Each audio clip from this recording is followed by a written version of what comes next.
The carriage rattled violently as it climbed a narrow mountain path, wheels scraping against ancient stone worn smooth by centuries of isolation. Thomas Graves gripped the wooden seat, his callous hands steady despite the driver's visible trembling. The man hadn't spoken a word since they left the village at dawn, and now, as twilight bled across the sky in shades of crimson and violet, Thomas understood why. The castle emerged from the mist like a predator rising from sleep, all sharp towers and Gothic arches, wrapped in iron and shadow. Gargoyles lined the parapets, their stone eyes seeming to follow the carriage's approach. The forest surrounding the structure grew twisted and dark, trees bending away from the castle as if repelled by some invisible force. "This is as far as I go," the driver croaked, not meeting Thomas's eyes.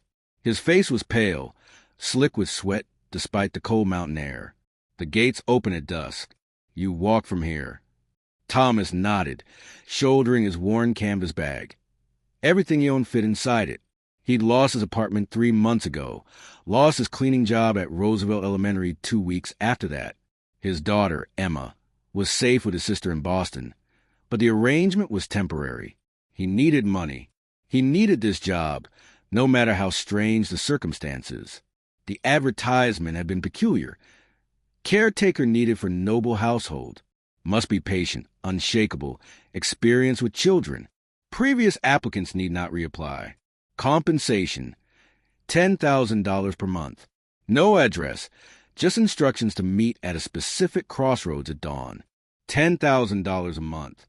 For that, Thomas would face whatever waited behind those gates. He approached on foot, boots crunching on gravel. The gates were massive, 20 feet of wrought iron twisted into patterns that suggested both protection and imprisonment. As the last ray of sunlight vanished behind the peaks, the gates swung inward with a groan that sounded almost like a scream. The courtyard beyond was beautiful, in a haunting way. Marble fountains stood dry and cracked, overtaken by climbing roses that bloomed blood-red even in November. The castle doors opened before he could knock, revealing a woman who made Thomas's breath catch in his throat. She stood nearly 6 feet tall, wrapped in a gown of midnight silk that seemed to absorb light rather than reflect it. Her skin was porcelain pale, her hair black as raven feathers and cascading past her waist. But it was her eyes that held him, crimson like garnets catching firelight, ancient and knowing and exhausted. "You're the janitor," she said. Not a question.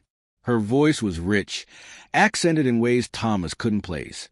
Eastern European, perhaps, but older, carrying the weight of languages that had died centuries ago.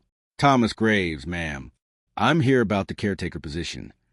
"They all come," she said, studying him with an intensity that felt like being x-rayed. "They all think themselves brave enough, strong enough. You're different, though. You have no fear in your scent." "I didn't say I'm not afraid," Thomas replied honestly. "I said I need the job." Something flickered across her perfect features. Surprise, maybe, or respect. "I am Valentina Drackle, Queen of the Northern Court, guardian of the old ways. This castle has stood for 800 years. My daughters are complicated." From somewhere deep within the castle came a crash, followed by inhuman shrieking that made Thomas's teeth ache. Valentina didn't flinch. "The last nanny lasted 47 minutes, she continued. "The one before that, 3 hours. 27 have attempted this position in the past year. All have failed. What exactly am I caring for?" Thomas asked. Valentina's smile was sad. "Come, meet them yourself." She led him through corridors that seemed to shift in his peripheral vision, past portraits whose eyes definitely moved, beneath chandeliers of black crystal that cast no light. The temperature dropped with each step until Thomas could see his breath misting. They stopped before an enormous door carved with symbols Thomas recognized from Emma's mythology books. Protective wards, binding circles, containment sigils. "A warning before you enter," Valentina said, her hand on the door.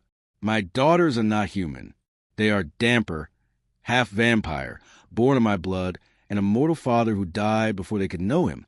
They have powers they cannot control, emotions they cannot regulate, and instincts that terrify them. They are 8, 7, 6, 5, and 3 years old. They are children, Mr. Graves, but they are also something far more dangerous." She pushed the door open. The nursery was enormous.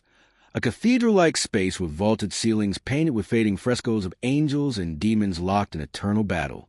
But the room itself was chaos incarnate. Furniture floated 3 feet off the ground. A rocking horse drifting lazily in circles, chairs suspended midair. The walls were scorched in places, frozen solid in others. Toys lay scattered everywhere, many broken, some moving on their own. And in the center of it all, 5 girls with their mother's pale skin and crimson eyes turned to stare at him. The oldest, who couldn't have been more than 8, levitated near the ceiling, her dark hair flowing around her as if she were underwater. The 7-year-old sat in the corner, shadows pooling around her like living things. The 6-year-old's hand sparked with blue fire. The 5-year-old's eyes glowed bright enough to cast shadows. And the youngest, barely 3, stood perfectly still, smiling a smile that showed too many teeth, tiny, sharp, and white as bone. "Another one!" the floating girl shrieked. Mother brought another one. "How long will this one last?" "I bet he runs before dinner." "They always run," the shadow-touched girl whispered, her voice carrying despite its softness. "They see what we are and they run." Thomas set down his bag slowly, keeping his movements calm and deliberate. He'd learned this with Emma during her terrible 2s. Never show fear. Never match their chaos with your own. "Hello," he said simply. "My name is Thomas. What are your names?" The question seemed to surprise them. The floating girl drifted lower, suspicion narrow in her eyes. "I'm Anastasia," she said finally. "Anna, that's Svetlana in the corner. That's Katerina with the fire. That's Nadia with the glow. And that's Mila." The youngest girl, Mila, tilted her head at an angle that should have been impossible, studying Thomas with unsettling focus. "You're not afraid," she said, her voice incongruously sweet. "Everyone else is afraid. Why aren't you afraid?" Thomas considered the question seriously. Behind him, he could feel Valentina watching, waiting to see if he would bolt like all the others. "I am afraid," he admitted. "I've never seen powers like yours before, and I don't understand them, but I've been afraid before. I was afraid when my daughter was born, when they put her in my arms, and I realized I had to keep this tiny person alive. I was afraid when my wife left, and I had to figure out how to be enough on my own. Fear doesn't mean running. Sometimes it means staying anyway." The room had gone quiet. Even the floating furniture seemed to pause. Katerina, the 6-year-old, let the blue flames on her hands extinguish. "You have a daughter?" "I do. Her name is Emma. She's 9 years old. She likes dinosaurs and hates bedtime and can recite every line from The Lion King." "Is she like us?" Svetlana asked from her corner of shadows. "No," Thomas said gently. "She's human, but she's also strong and smart and sometimes angry and sometimes scared, just like you." "We're not just like anyone," Anna said, but her voice had lost its edge. "We're monsters. Everyone says so." Thomas shook his head. "You're children. Children with extraordinary abilities, yes, but children first. And children need structure, boundaries, and someone who doesn't give up on them." Mila walked toward him, her movements too fluid, too graceful for a 3-year-old. She stopped directly in front of him, staring up with those unsettling crimson eyes. "Will you give up on us?" she asked. Thomas crouched down, bringing himself to her eye level. "Not if you don't want me to." Mila reached out and took his hand. Her skin was cold as winter stone, but her grip was entirely childlike, tentative, testing, hoping. "Okay," she said simply. Behind him, Thomas heard Valentina's sharp intake of breath. When he glanced back, the vampire queen's eyes were wide with something that might have been shock. "She's never voluntarily touched anyone before," Valentina whispered. "Not even me." The other girls were watching now with new interest, their powers dimming, their postures shifting from defensive to curious. "So," Thomas said, standing and addressing them all, "who wants to tell me about your day? And maybe we can figure out together why all this furniture is floating."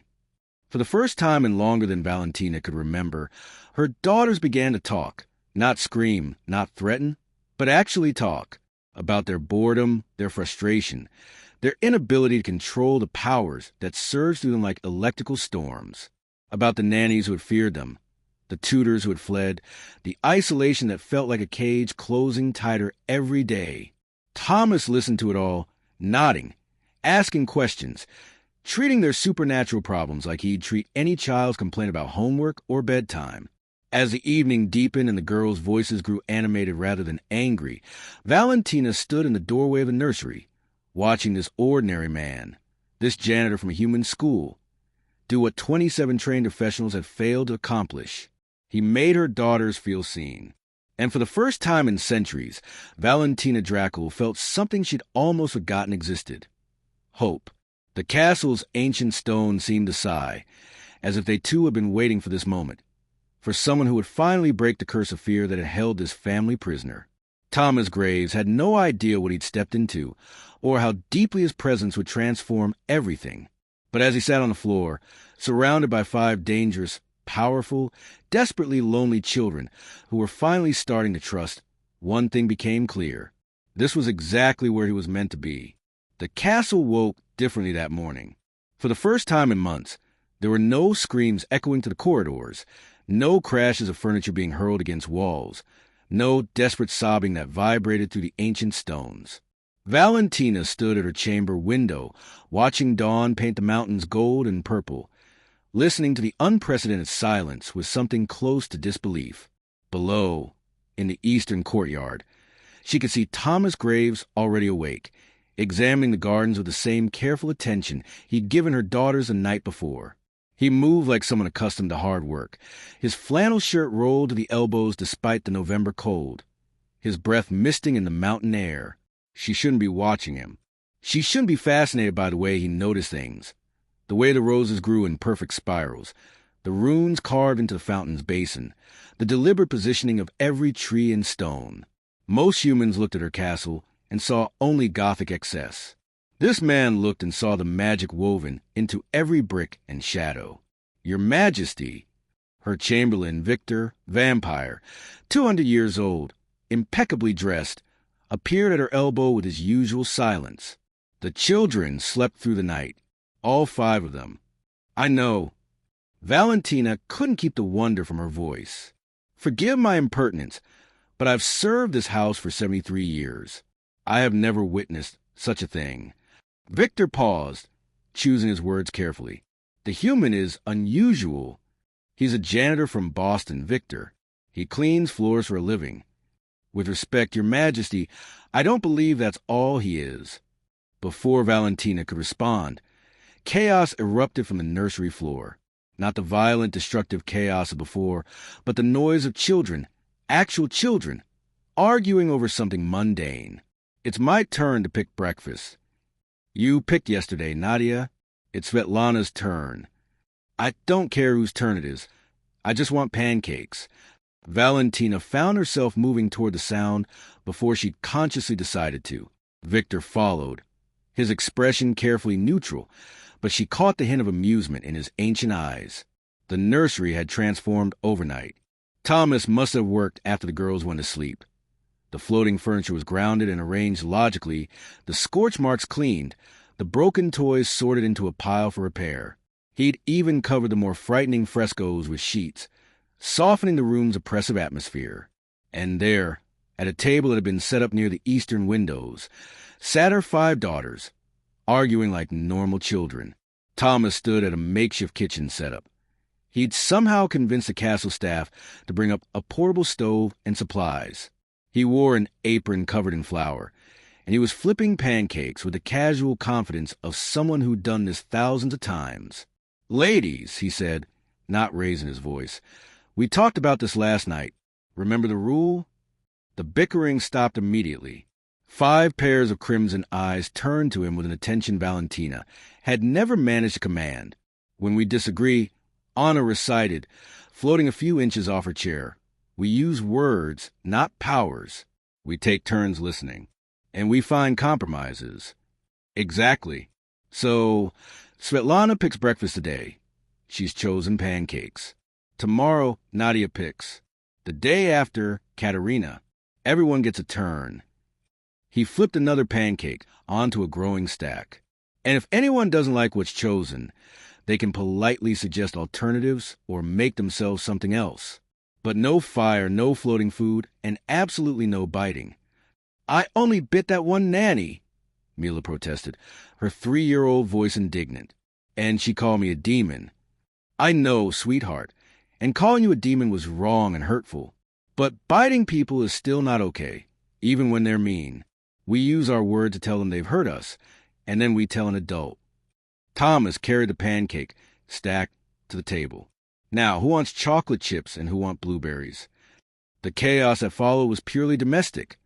Reaching for syrup, arguing over who got the biggest pancake, Mila getting chocolate all over her face. Normal. Blessedly, impossibly normal. Valentina must have made a sound because Thomas looked up and saw her standing in the doorway. Good morning, he said simply. There's coffee in the pot if you'd like some. Fair warning. I make it strong enough to wake the dead. He paused, then winced. Sorry, that's probably not an appropriate idiom in this house. Despite herself, Valentina laughed. When had she last laughed? On the contrary, Mr. Graves, I appreciate the honesty. It's just Thomas, please. He poured her a cup, somehow knowing she took it black. I hope it was okay to rearrange some things. The girls and I talked about creating a space that felt less like a cell and more like a room where they want to be. Mother, Katerina called out. Thomas says we can do lessons this morning. Real lessons, not just the scary stuff about vampire history and bloodline curses. I thought we'd start with basics, Thomas explained, handing Valentina the coffee. Their fingers brushed, his warm, hers cold, and she felt the contact like an electric shock. Reading, mathematics, a bit of science, but also practical things. How to manage emotions, how to communicate needs, how to exist around others without feeling like monsters. They are monsters, oh, Valentina said quietly, in Romanian, a language he assumed he wouldn't understand. My beautiful, beloved monsters. With respect, your majesty, Thomas replied in the same language, his accent rough but comprehensible. They're only monsters if we treat them like monsters. Treat them like children who need guidance. And that's what they'll become. Valentina stared at him. You speak Romanian. And Spanish and a bit of Polish. I cleaned at an international school. You pick things up? He turned back to the girls. All right, everyone finish breakfast and brush your teeth. We'll meet back here in 20 minutes for morning lessons. The girls scattered, actually obeying, actually excited. Valentina watched them go with a mixture of joy and heartbreak. How? She whispered. How did you do in one night what I couldn't do in years? Thomas set down the spatula, meeting her eyes with surprising directness. Because you're their mother, and mothers bear the weight of worry. You see their powers and fear what they might do, what the world might do to them. You love them so much it terrifies you. And you don't fear them? I fear for them. Big difference. He began cleaning the cooking area with practiced efficiency. I had a daughter when I was barely 20. Her mother had postpartum depression severe enough that she had to leave. Not because she didn't love Emma, but because she was afraid of what she might do while she was sick. So it was just me and this tiny baby who wouldn't stop crying, and I had no idea what I was doing. He paused, lost in memory. My father told me something then. Every parent is just making up as they go. The trick is to show up every day, stay calm, and love them even when it's hard. That's all I'm doing here. Showing up, staying calm, treating them like they're worth the effort. Valentina felt something crack in her chest. The armor she'd worn for centuries, the walls she'd built to survive the judgments of both human and vampire worlds. The vampire courts mock me, she said suddenly, words spilling out like confession. They say I'm weak for loving my damper daughters, that I should have destroyed them at birth like tradition demands. The humans fear us, hunt us, call us abominations. I built this castle to protect them from both worlds, but in doing so, I've isolated them from everything. They're prisoners here, and I'm their jailer, and I don't know how to be anything else. Thomas was quiet for a moment, still washing dishes.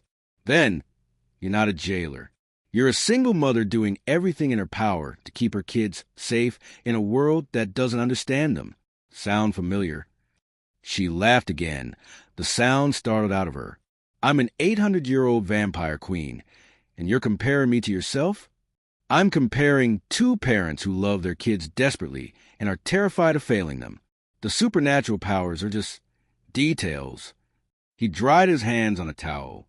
Look, I don't know anything about vampire politics or damper biology, but I know kids, and your daughters don't need more fear or isolation. They need structure, consistency, and to know that someone won't abandon them when things get hard. Everyone else has abandoned them. I won't. The certainty in his voice made Valentina's breath catch. She'd heard oaths sworn on blood and magic, promises bound by ancient power, but none of them had carried the weight of this simple, human declaration. Why? She asked. Why commit to this? You've been here one night. You don't know us, don't understand what you've stepped into. Why not take the easy path and leave like all the others? Thomas met her gaze steadily. Because Mila held my hand yesterday and asked if I'd give up on them. Because Anna's trying so hard to be strong that she's forgotten how to be 8 years old. Because Svetlana hides in shadows, thinking she's safe for being invisible. Because Katerina's afraid her own fire will hurt someone she loves. Because Nadia tries to light up everyone else's life, while hers feels dark. He paused. And because you asked how, when what you really meant was, please help me. Tears, actual tears, something Valentina hadn't shed in 2 centuries, burned her eyes. I don't know if I can pay you what you're truly worth. Right now, you're paying me $10,000 a month, which is $9,000 more than I've ever made in my life. That's worth plenty. He smiled, the expression transforming his weathered face. Besides, I'm not doing this for money, Your Majesty. I'm doing it because those girls deserve someone who sees them as children first and supernatural beings second.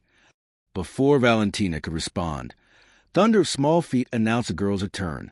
They bounded into the nursery with the kind of energy that would have terrified previous nannies.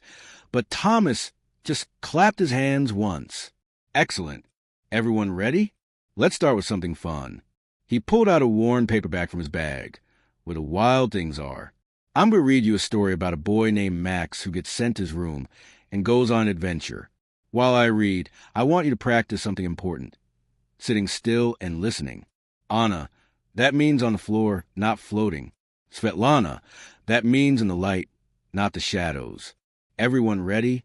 They settled immediately, crawling close to him with an eagerness that made Valentina's heart ache.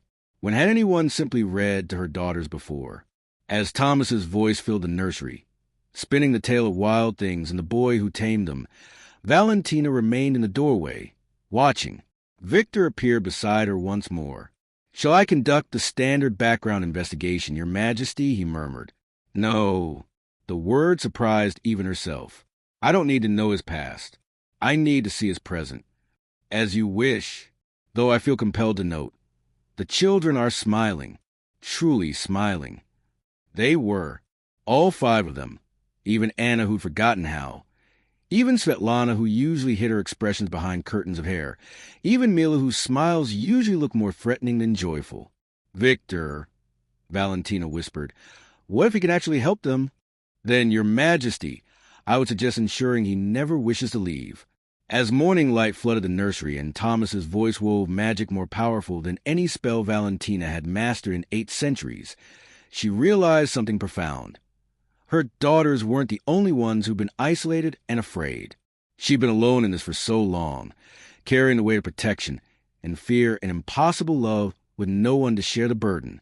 And now here was this ordinary, extraordinary man, offering not just help, but partnership. It terrified her more than any enemy she'd faced in centuries. But as Mila laughed at something in the story, as Anna unconsciously drifted down to sit beside Thomas, as her other daughters leaned in close, hungry for the simple gift of his attention, Valentina made a decision. She would let Thomas Graves help. She would let him see her daughters not as supernatural threats, but as children. She would let him into her family's isolated world and pray that this time, this once, trust wouldn't end in abandonment. The castle seemed to approve, its ancient magic humming contentment through the stones. Outside, the cursed roses that had bloomed only red for centuries suddenly sprouted a single white blossom. perfect and pure. The transformation had begun. 3 weeks had passed since Thomas's arrival, and the castle had become a different place. The servants whispered about it in the kitchens. Victor noted it in his meticulous logs, and Valentina felt it with every fiber of her mortal being. The house was waking up after a century of slumber, but not everything was light and laughter. It was a Tuesday morning when things started to unravel. Thomas had established a routine. Breakfast at 8, lessons until noon, outdoor time when weather permitted, creative activities in the afternoon, dinner at 6, bedtime stories at 8. The structure had worked miracles with 4 of the 5 girls. Svetlana remained a mystery. She was 7 years old with hair like midnight silk and eyes that held sorrows far too deep for childhood. While her sisters had begun to open up, to laugh, to play, Svetlana still retreated into corners, still wrapped herself in shadows like armor, still spoke in whispers that seemed to come from far away. Thomas had been patient, never forcing, always offering. But this morning, something shifted. He found her in the old ballroom, a vast, abandoned space on the castle's 3rd floor that hadn't been used in decades. The mirrors were dusty, the chandelier dark, the floor scuffed and forgotten. Svetlana sat in the center of the room, surrounded by shadows so thick they formed almost solid walls around her. "Svetlana?" Thomas called gently from the doorway. "You missed breakfast, honey. The girls are worried." The shadows pulsed, darkened. "Go away." He had heard that before from Emma during her worst days. The depression that had hit her after her mother left, the anger that masked fear and grief. He'd learned then that sometimes love meant staying when someone pushed you away. "I'm going to come in now," he said calmly. "I'm not going to touch you or make you talk. I'm just going to sit with you, okay?" I said, "Go away." Her voice cracked, and the shadows exploded outward, slamming into Thomas like a physical force. He staggered back, hit the wall. The breath knocked from his lungs. The darkness was alive, writhing, reaching for him with fingers of pure void. This was power unlike anything he'd seen from the other girls. This was older, deeper, dangerous in ways that made his human instinct scream to run. He stayed. "I know you're scared," he said, pushing himself upright despite the shadows clawing at him. "I know you think if you push hard enough, I'll leave like everyone else. But I'm not everyone else, Svetlana. I'm not going anywhere. You don't understand." The shadows wavered, and through them he could see her small form trembling. "I'm not like my sisters. I'm not just damper." "What do you mean?" "I can hear them." The words ripped out of her. "The dead ones. The ones buried in the catacombs beneath the castle. The ones Mother killed when she was young and wild. The ones who died in the wars. They talk to me all the time, and they're so angry and so sad, and I can't make them stop." The shadows collapsed inward, pulling back to reveal Svetlana curled into a ball, hands pressed against her ears, tears streaming down her face. Around her, the air shimmered with something Thomas couldn't quite see. Shapes, whispers, the weight of centuries of death pressing down on one small girl. Thomas crossed the ballroom in 4 strides and dropped to his knees beside her. "Svetlana, look at me. Look at me, sweetheart." She did, her crimson eyes swimming with terror. "They're so loud. They're always so loud. I just want them to be quiet." "I believe you," Thomas said firmly, "and we're going to figure this out together. But right now, I need you to try something with me. It's a technique I learned when Emma used to have panic attacks. It's called grounding. Can you feel my hand?" He placed his palm flat on the floor between them, not touching her, just offering contact if she wanted it. Slowly, hesitantly, Svetlana reached out and touched his fingertips to his. "Good," Thomas said softly. "Now, tell me 5 things you can see right now." She blinked through tears. "What?" "5 things. Anything. It helps your brain focus on the present instead of the noise." I can see you. Your flannel shirt. It's blue and green." "Good. For more. The floor, it's marble, white with black veins." Her breathing was slowing. "The chandelier. It's dusty. The mirrors, they're foggy and light coming through the window." "Perfect. Now 4 things you can touch." She pressed her hand more firmly against his. Your hand, it's warm. The floor, it's cold. My dress, it's velvet. And my hair, it's tangled. Thomas guided her through 3 things she could hear, 2 she could smell, 1 she could taste. By the time they finished, the shadows had receded to normal levels, and Svetlana's breathing had evened out. Better? He asked gently. She nodded, then burst into fresh tears and threw herself into his arms. Thomas held her, this small girl who carried the weight of the dead on her shoulders, and felt his heart break for her. Why didn't you tell your mother? He asked softly. She has enough to worry about. We all have powers, but mine are wrong. Vampires shouldn't talk to the dead. That's necromancy. That's dark magic. That's what the courts would use to take us away from her. Thomas stroked her hair gently. Listen to me very carefully. Svetlana, your power is not wrong. It's different, yes, and it's overwhelming you because you're 7 years old and trying to manage something adults would struggle with. But it's not evil. It's not wrong. You're not wrong. The voices say I am. The voices are confused and hurting, and they're putting their pain on you because you can hear them. But that doesn't make what they say true. He pulled back to look at her. We're going to tell your mother about this. Together. And we're going to figure out how to help you manage this gift so it doesn't hurt you anymore. What if she's angry? She won't be. I promise. But when they found Valentina in her study, surrounded by ancient tomes and correspondence from various vampire courts, her initial reaction was exactly what Svetlana had feared. Necromancy? Valentina's face went white as she listened to Thomas's explanation. No, that's impossible. None of my line has had that ability for 400 years, not since. She stopped abruptly. Not since who? Thomas prompted gently, keeping Svetlana close to his side. Valentina sank into her chair, looking more vulnerable than Thomas had ever seen her. My grandmother, Elisabetta, she had the gift of speaking to the dead, and the vampire courts executed her for it. They said it was an abomination, that she was trafficking with demons, that she would raise armies of the undead against them. She looked at Svetlana with horror and love warring on her face. I thought that bloodline had ended. I thought my daughters would be spared that particular curse. It's not a curse, Thomas said firmly. It's a gift that needs guidance. Svetlana, tell your mother what you told me about the voices. Haltingly, Svetlana explained the constant whispers, the pressure, the way the dead reach for her with their stories and sorrows and rage. Valentina listened with growing anguish, and by the time Svetlana finished, tears tracked down the vampire queen's porcelain cheeks. My darling, Valentina whispered, kneeling before her daughter. Why didn't you tell me? I didn't want to be more trouble. I didn't want to give the courts another reason to take us away. Oh, my precious girl. Valentina pulled Svetlana into her arms. You could never be trouble.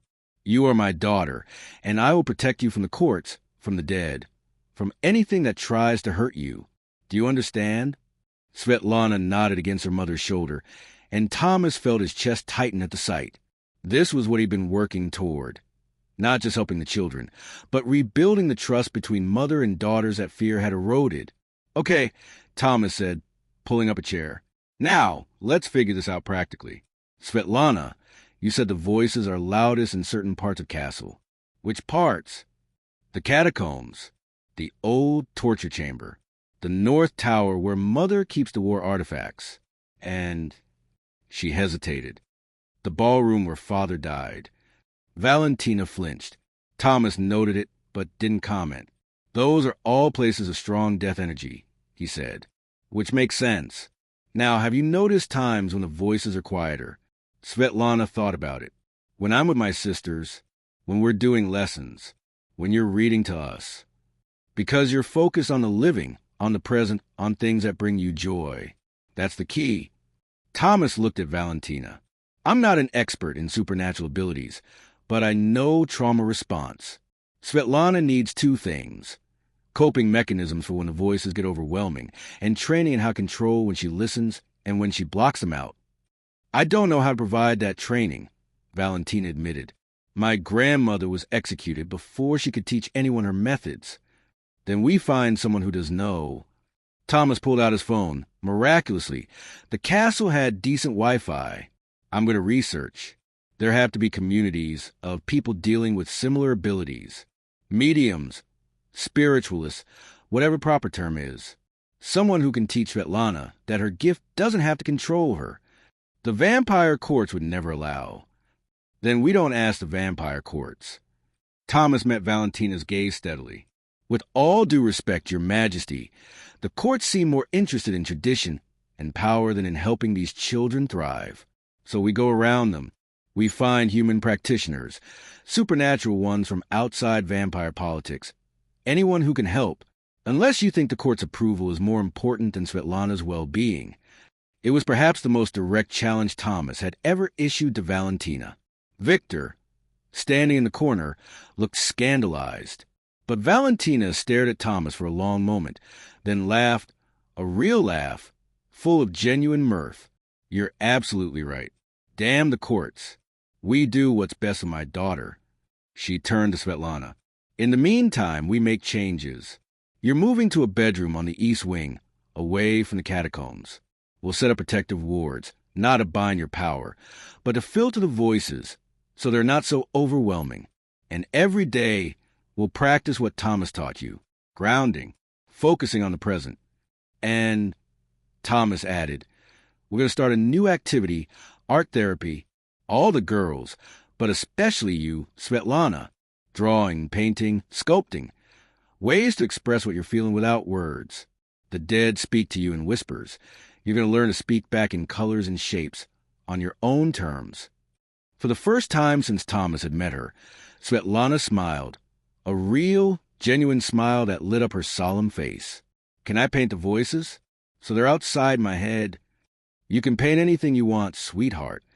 The rest of that day was spent in transformation, while Valentina arranged for Svetlana's room to be relocated and consulted ancient grimoires for protective war designs. Thomas worked with all 5 girls on art projects. He'd raided the castle's extensive art supply room. Apparently, Valentina's late husband had been a painter, and set up a studio in the conservatory. Svetlana painted shadows and whispers. Anna sculpted floating clay figures that somehow stayed aloft. Katerina created fire-hardened pottery with her bare hands. Nadia made everything she touched glow with bioluminescence. And little Mila finger-painted with such joy that chocolate and red paint ended up everywhere, including on Thomas's face. Valentina watched from the doorway, invisible to her daughters, and felt something she thought lost forever. Peace. Later that night, after the girls were asleep and Thomas was cataloging the day's art projects, Valentina found him in the conservatory, surrounded by drying paintings and clay figures. "Thank you," she said simply. He looked up, surprised. "For what?" "For seeing what I couldn't. For pushing me to prioritize my daughters over fear of the courts. For making Svetlana smile. She's a remarkable child. They all are." Valentina moved closer, drawn by something she couldn't name. His steadiness, his warmth, his absolute certainty in a world where she doubted everything. "Thomas, I need to tell you something. About the girl's father." Thomas set down the painting he'd been examining. One of Svetlana's, all shadows and hidden stars. "You don't owe me explanations about your past. I know, but I want you to understand why this is so difficult for me. Why trusting you is..." She paused, searching for words. "Adrian was human, a painter, like you saw from the art room. He wandered into my territory 200 years ago, and instead of killing him, I fell in love with him. What happened? The vampire courts forbade our union. When I defied them and married him anyway, they sent assassins. Adrian died in the ballroom, defending our home. I was pregnant with Anna at the time." Her voice remained steady, but Thomas saw the pain flickering in her crimson eyes. "The courts declared our children abominations. I built this castle to protect them, but in doing so, I built a prison. I've been so afraid of losing them that I've kept them from living." Thomas stood and crossed to her. "Valentina, I'm sorry for your loss. Truly, but your daughters aren't Adrian, and I'm not here to replace him. I'm here to help you give them what he would have wanted, a chance to be children, to be happy, to be themselves without fear. What if the courts come for them? What if they see what Svetlana can do and they... Her voice broke. Then we'll face it together, Thomas said firmly. You're not alone anymore. I know I'm just a human, just a janitor with a beaten-up bag and no magic to his name. But I can show up every day, and I can love these girls like they deserve, and I can stand between them and anyone who tries to hurt them. That's what I can do. Valentina stared at him. This impossible man who'd walked into her castle 3 weeks ago and turned her world upside down. On impulse, acting on something deeper than thought, she reached out and touched his face. His warm, living face with laugh lines and scars from a human life fully lived. You're not just anything, she whispered. You're extraordinary.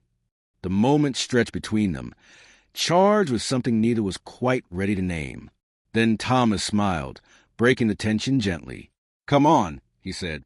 Let me show you what Svetlana painted today. I think you'll want to see it. The painting showed a small girl surrounded by shadows, but in the center, holding her hand, was a bright figure radiating light. At the bottom, in careful letters, Svetlana had written, Thomas teaches me I don't have to be afraid. Valentina's breath caught. She's never written about hope before. Then I guess we're making progress. As they stood together in the conservatory, surrounded by the creative explosion of 5 extraordinary children finally beginning to heal, the castle's ancient magic hummed contentment through the stones.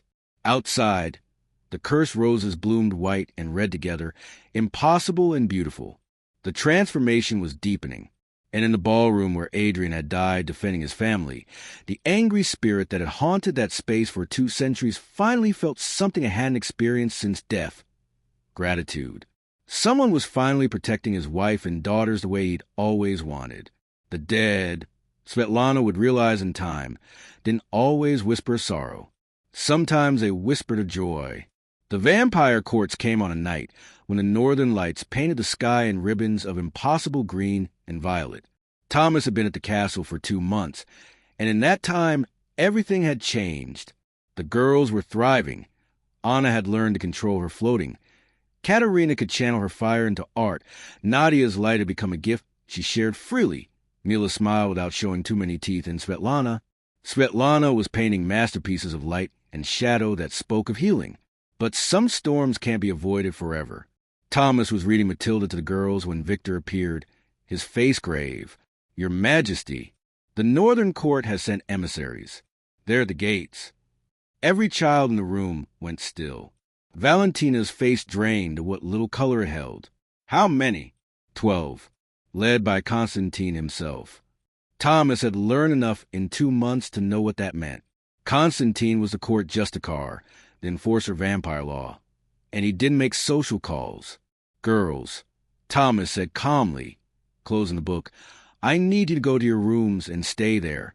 No matter what you hear, don't come out until your mother or I come get you. Thomas, no, Anna started. This is not negotiable. His voice was gentle but absolute. Your mother needs to handle this without worrying about you. Can you do that for her? The girls looked at their mother. Valentina nodded, trying to project calm. She didn't feel. Listen to Thomas. Everything will be fine. They scattered to their rooms with far less argument than they would have given 2 months ago. That itself was progress. As soon as they were gone, Valentina turned to Thomas. You should leave. Go to the east wing. Stay out of sight. The courts must not know you're here. With all due respect, Your Majesty, absolutely not. Thomas, they will kill you if they perceive you as a threat to their authority. Then they'll have to kill me. He stood, squaring his shoulders. I'm not hiding while you face this alone. Besides, I'm pretty sure 12 vampires showing up unannounced means they already know everything that happened here. We might as well be honest. Victor made a noise that might have been approval. Valentina looked like she wanted to argue, but footsteps in the corridor announced the arrival of their unwelcome guests. Constantine Volkov was everything Thomas had imagined and worse. 7 feet tall, ancient beyond reckoning, with eyes like chips of polar ice and the bearing of someone who commanded armies. He swept into Great Hall with 11 other vampires trailing behind him, each radiating power that made Thomas's human hindbrain scream to run. He stayed. Valentina, Constantine said, his voice like glaciers grinding. It has been a century since you've answered a summons from the court. We grow weary of your isolation. I have nothing to discuss with the court. Valentina stood on the dais, every inch a queen despite her fear. This is my territory, and you enter uninvited. We enter with the authority of the Northern Council, investigating reports of irregularities.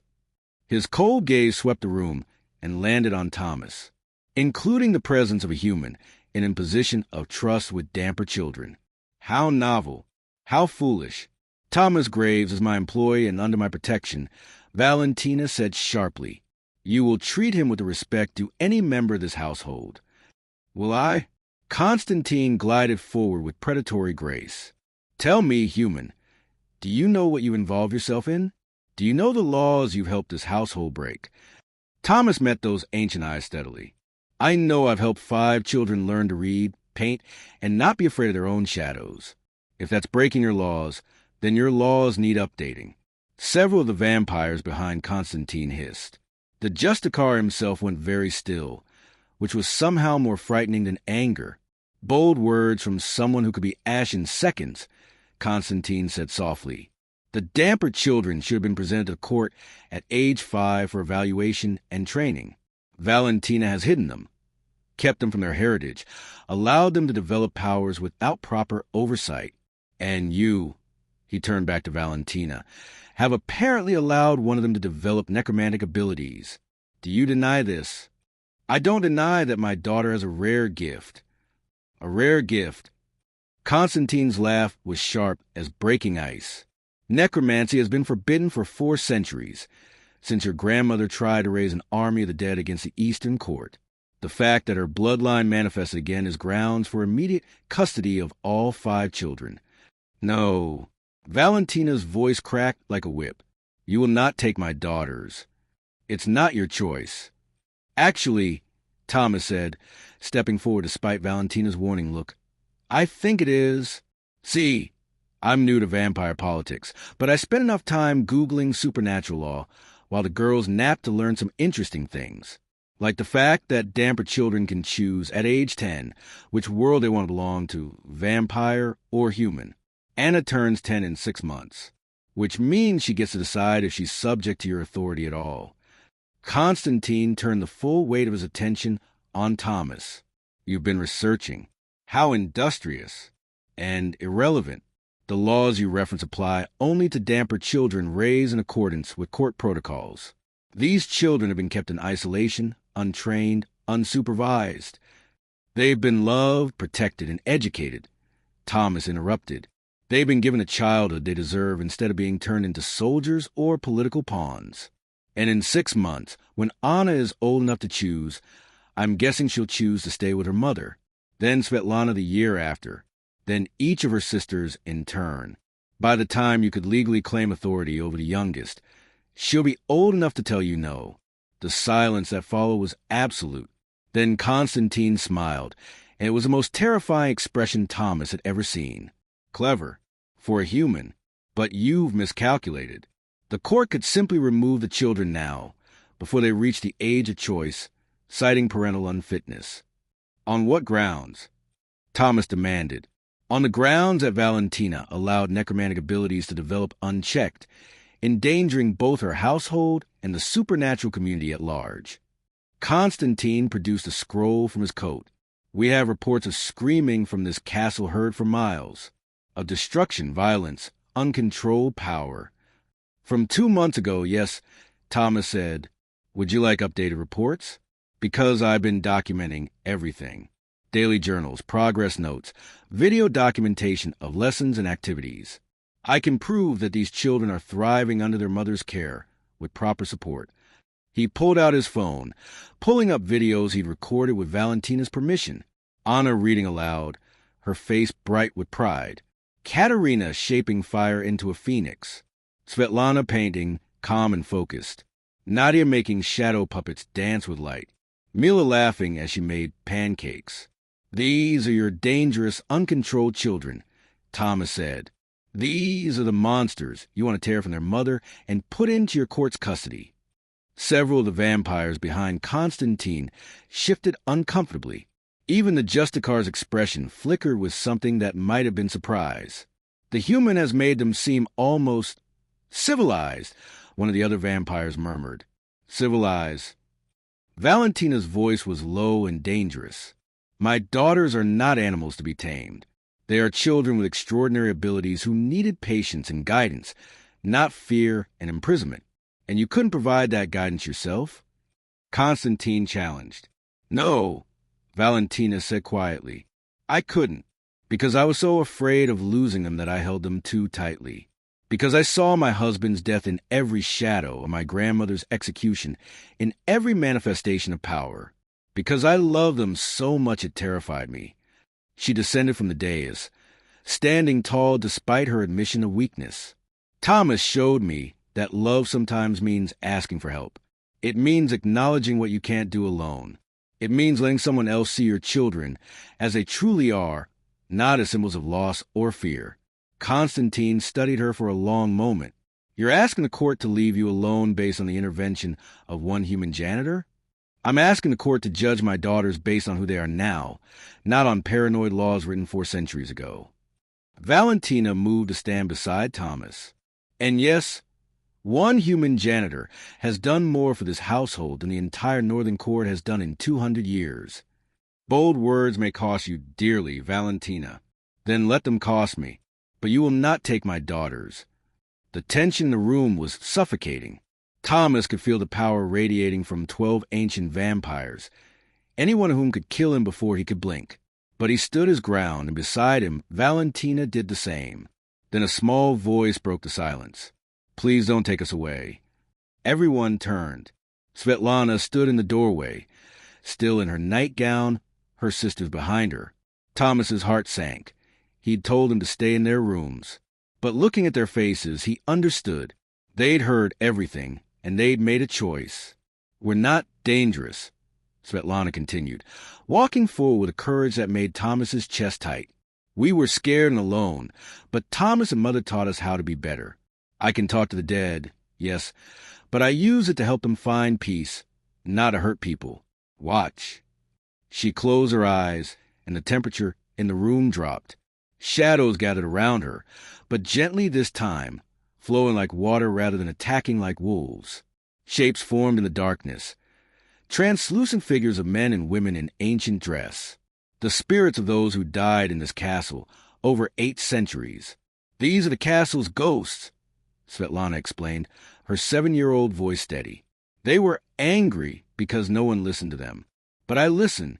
I helped them remember they were loved, that they mattered, and then they can rest.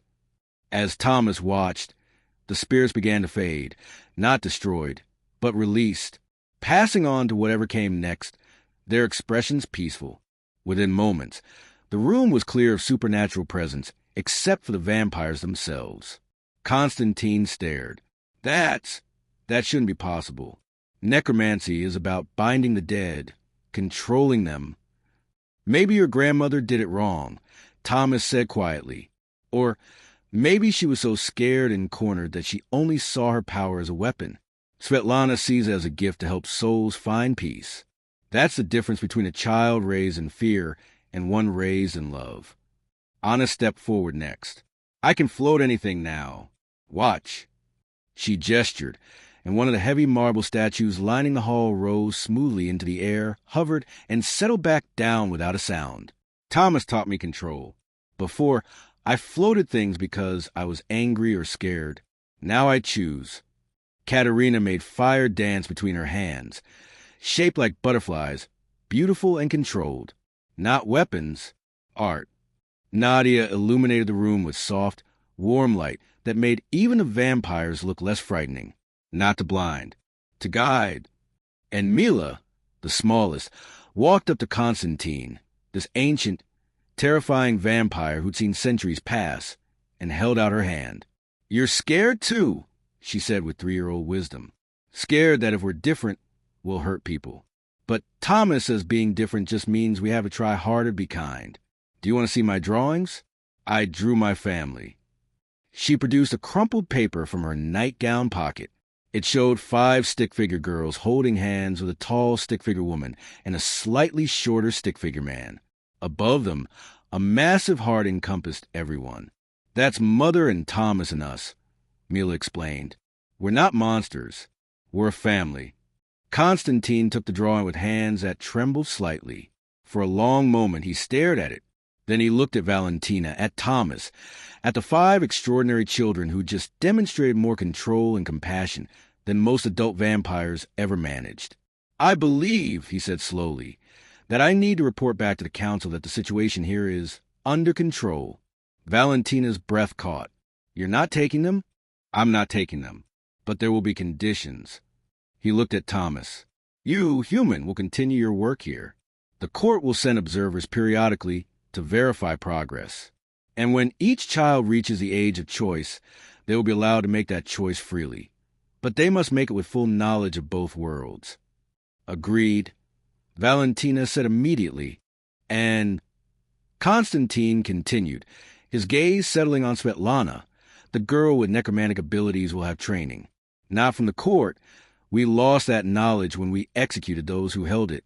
But we will help you find human practitioners, spirit mediums, those who work with the dead in ways of peace rather than war. She will learn to use her gift safely." "We've already started looking," Thomas said. "I've been in contact with a spiritualist community in Prague. They're willing to help." Constantine actually smiled, a small, cold expression, but genuine. "You're either very brave or very foolish human." "I'm a father," Thomas replied. "Sometimes that's both." The Justicar turned to companions. "We leave. The court will receive my full report." He handed Mila's drawing back to her carefully. "Keep being kind, little one. The world needs it." As the vampires filed out, Constantine paused beside Valentina. "Your husband would be proud," he said quietly. "Adrian always believed damper children should be raised with love, not law." Perhaps he was right. Then they were gone, the castle gates closing behind them, and the silence that followed was deafening. Valentina sank to her knees, and her daughters rushed to her, all 5 of them piling into her arms in a tangle of relief and tears. Thomas hung back, giving them space, but Mila broke free and grabbed his hand, pulling him into the embrace. "Your family, too," she insisted, and wrapped in the arms of 5 impossible children and their immortal mother, Thomas Graves, janitor, single father, ordinary man who'd stumbled into an extraordinary situation, finally understood what he'd found in this castle. Not just a job, not just purpose. Home. Later that night, after the girls were finally asleep, it had taken hours and many reassurances, Valentina found Thomas on the castle's highest balcony, staring out at the northern lights still dancing across the sky. "You should have run," she said softly, joining him. "When Constantine threatened you, when you saw what the court could do, you should have run." "Where would I run to?" Thomas asked. "Back to my empty apartment in Boston, back to mopping floors, and wondering if I'd ever matter to anyone again." He turned to face her. "Valentina, in 2 months, I've watched 5 children transform from terrified, isolated kids into extraordinary young people discovering their own strength. I've watched you learn to trust again. I've been part of something that actually matters. Why would I run from that? Because it's dangerous. Because the courts will always be a threat. Because staying here means binding yourself to a family that the world sees as monsters. Good thing I've never cared much what the world thinks." He smiled. "Besides, I checked. The pay is excellent." Valentina laughed, the sound bright and free. Then, moving on impulse she'd suppressed for weeks, she closed the distance between them and kissed him. Thomas froze for half a heartbeat, then kissed her back, his warm human hands framing her cold immortal face with infinite gentleness. When they broke apart, both were breathing hard. "I'm 800 years old," Valentina whispered. "I'm a vampire queen. I'm a widow with 5 impossible children and political complications you can't imagine. This is a terrible idea." "Probably," Thomas agreed. "But some of the best things in life are terrible ideas. Having Emma when I was 20? Terrible idea. Best thing that ever happened to me. Taking a job as a nanny for vampire children when I'd only ever been a janitor? Insane. And yet here we are." "Here we are," Valentina echoed. Then, more seriously, "Thomas, if we do this, If we become what I think we both want to come, there's no going back. The girls will see you as a father. The courts will see you as a threat. You'll be bound to this castle, this family, this impossible life. Valentina, Thomas said gently, taking both her hands in his, I've been bound to this family since Mila first took my hand and asked if I'd give up on them. Since Anna drifted down to sit beside me during a story. Since Svetlana painted a picture of hope. Since Katerina turned her fire into art. Since Nadia decided her light was for sharing. He squeezed her fingers. And since you trusted me with your daughters when you trusted no one else for 200 years, I'm already bound. The only question is whether we're brave enough to admit it. Valentina looked at this man, this ordinary, extraordinary human who'd walked into her castle and changed everything, and made a decision she'd been dancing around for weeks. I love you, she said simply. I don't know when it happened. Somewhere between the pancakes and the art projects and watching you make my daughters laugh. But I love you. I love you too, Thomas replied. And your daughters. All of us, together.